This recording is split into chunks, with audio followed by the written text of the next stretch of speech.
Hello, everybody. Just for the record, a question could be, especially in a Dutch audience, who the hell is testaankoop? Well, if I say Consumentenbond, do some people here in the field know that? Great.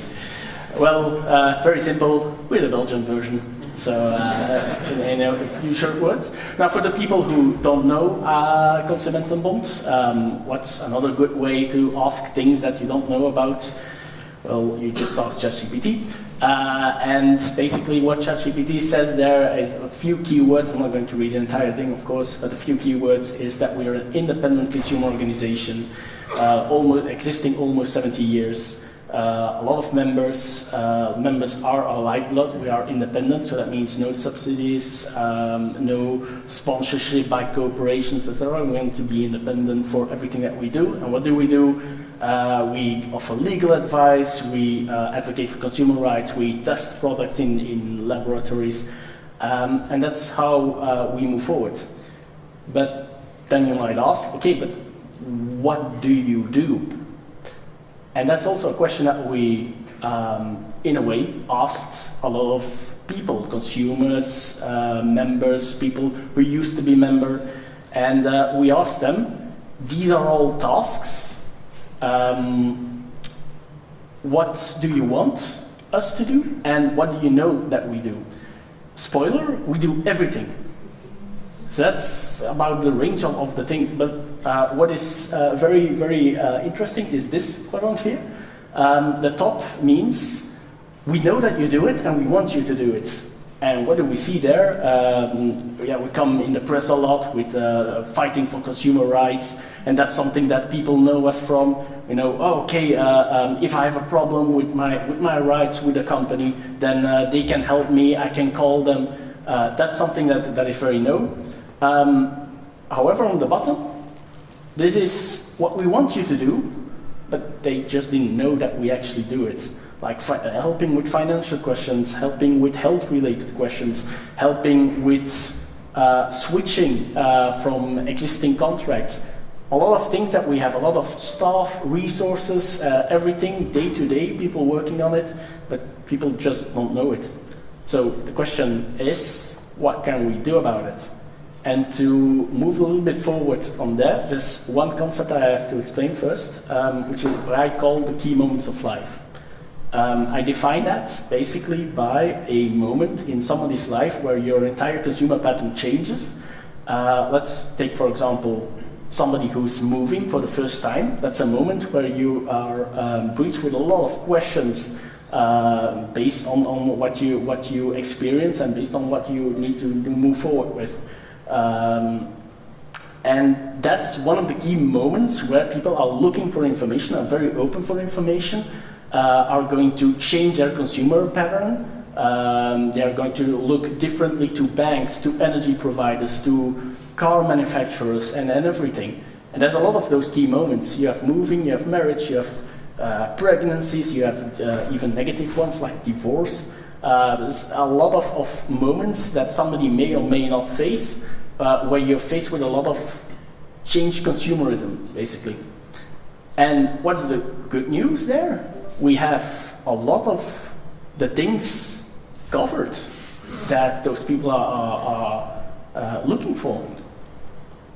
So with that in mind, we said, okay, if people are very open for answers there, let's make sure that those people facing those issues know that they can be helped with us. So what was our main goal? We regrouped because we had content where it was on one part of the website, some other part was another part of the website. And yeah, we said, okay, no, we're going to regroup it. We're going to diversify because, let's say, our postal country's postal service also had, hey, are you moving? Great, give your email address and here's a PDF. We want to go a step further than that. Also, if we have group actions, we negotiate best prices for the consumers. That's also something that we do, that we spend a lot of effort in. And in the end, people just didn't know to do that, but now we have a very dedicated user base if we build that. And of course, let people explore the website, let them discover. And in the end, memberships are our lifeblood. And we're going to show people what a membership fully contains. So that's what we did. We created a dynamic checklist. It took about 8 or 9 months, a lot of teams working together on that. Some questions, making sure that people got basically some task, a checklist ready for them, very specific on their profile. And yeah, we went further with what is in there. We gave a good distinction between what is free, what can you find wherever, and what is premium, what is our added value. We give links there, but yeah, of course, it's most of the content there is blocked. But also our group actions, we know those people are moving, and we have an energy group purchase. Somebody who is moving is going to look for a new energy provider for their new address.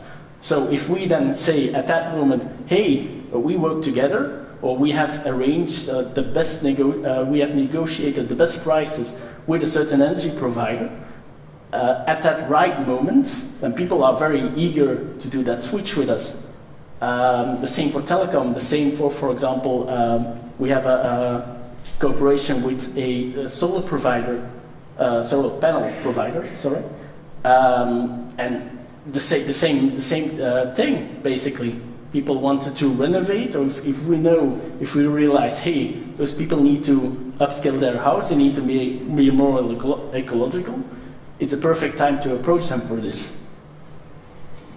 And of course, again, memberships is our lifeblood, so we made a dedicated promo page, what we call it, with the memory of a goldfish in mind, saying, hey, we're going to repeat that moving part, and that way people are going to hopefully develop our or discover what we do and subscribe.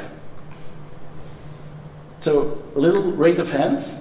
Knowing that we have other conversion funnels, and one of which is one where we literally almost throw an air fryer in your face saying, hey, become a member and get an air fryer. Who here thinks, which has a 7% conversion rate and is even in digital marketing already really high?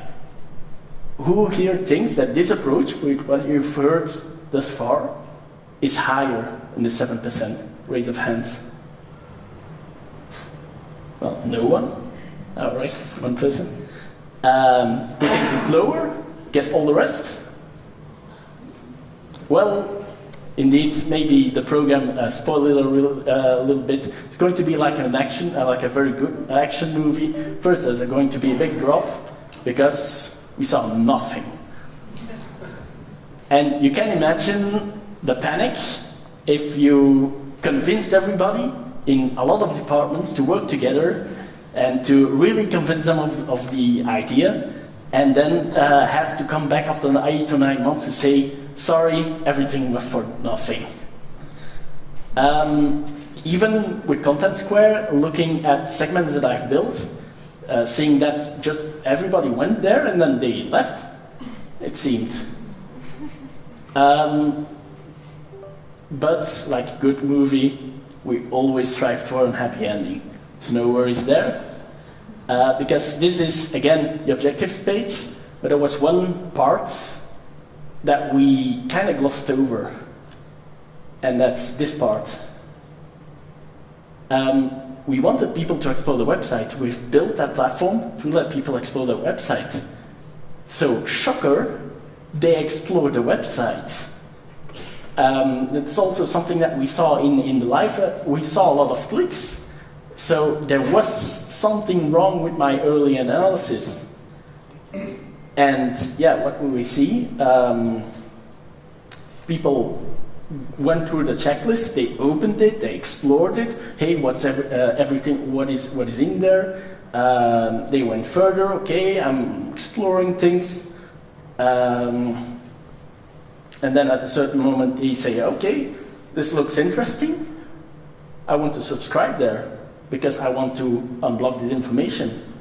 Only in our system, attribution-wise, this is not linked to our Key Moments of Life project. And with Content Code, we notice, hey, but hold on, we're just measuring this wrong. So again, knowing what you've seen thus far, we think now it's higher.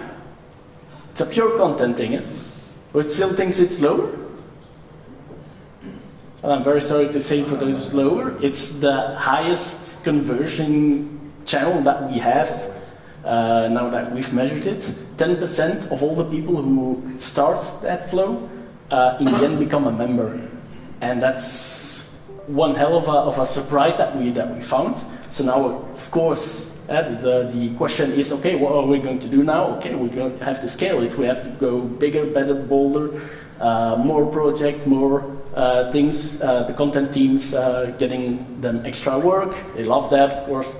But still need to move on. And now that we've said everything correctly, we also see, okay, due to the fact there are a lot of steps now to take, unintended behavior, but still, in actual behavior, we see that there's a lot of struggles there. So outside of attribution, there's also some work to be done on that end. So, to conclude, if there's 3 things or 3 tips that I can share about usage of Content Square, it's think about what you want to measure, think clearly. If you want people to explore that website, make sure that it's in your measurements. Create a dashboard so you and start to do that as soon as possible. So yeah, you don't get in that panic state like I did. And of course, a tool. It's a great tool, but it's as strong as the person wielding it. So train and then train some more. And of course, like a good action movie, has to have a quote. So bonus points if you recognize from where it is, but never give up.